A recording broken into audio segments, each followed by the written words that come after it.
And more with today's guest, Scott Starr. What is your favorite photo of Scott's? Text him at 42248 and let him know.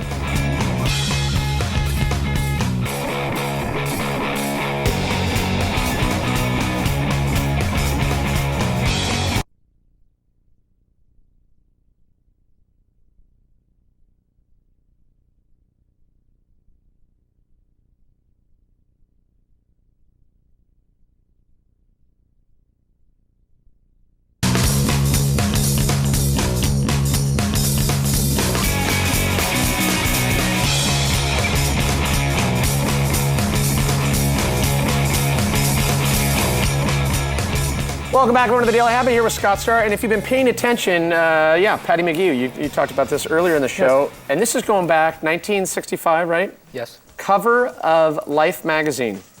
Just kicking the handstand. Iconic image. Yeah.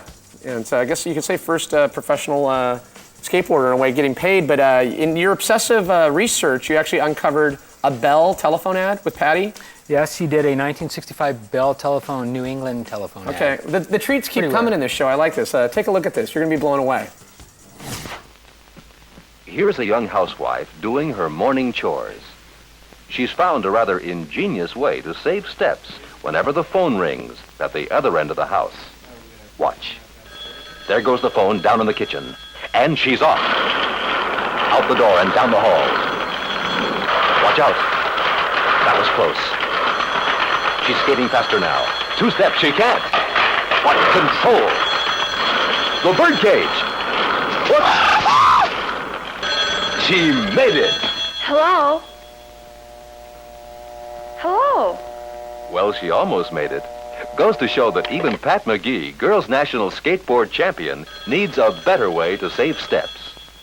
And there is a better way. Lots safer, too. Get a step-saving extension phone from the telephone office. Or ask any telephone man. Cost less than $1/4 a week. Wow, I love it. Close call with the parakeet. She should have, if she heel flipped the 2-stair set, then I would have. She said she did a 360 at the end, but they didn't show it. Oh, of course. The man always like cutting room floor. Now, speaking of all things, really cool images, best, or I guess most popular skateboard published photo, very iconic image. Yes.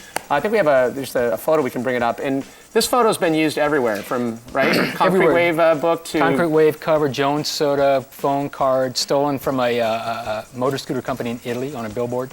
Stole it and Classic. Used it. Yeah, Patagonia ad. Yeah, and we've seen it everywhere. And also like in Thrasher. And we're talking about barfoot, because we go back and forth skating and snowboarding. But I had to, just in the midst of like keeping it all things retro, you brought in this classic barfoot board. Yeah, late 80s.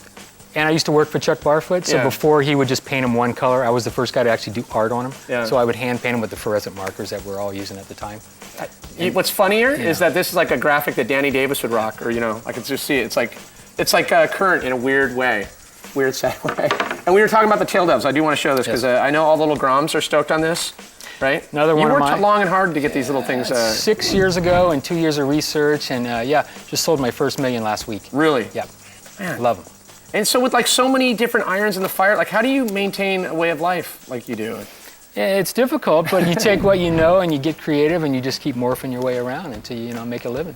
Really? Keep your finger in every fire you can find. I guess, irons, juggling. Fingers and pies. Juggling, stoking, and just stoking the stoke, I guess, in a way. Don't stop. All right. Stay with us. We're going to be right back with Scott Starr and the Daily Dubs. But first, Jordan Morris recently went to the premiere of The Water Horse, Legend of the Deep, to prove that nothing says America like apple pie, baseball, and of course, Bigfoot.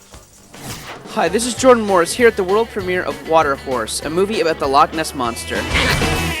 Now, normally I don't like to get political on the show, but I have to speak my mind on this one. I think it's reprehensible that they've made a movie about a European monster when there's so many unemployed American monsters in the job market today.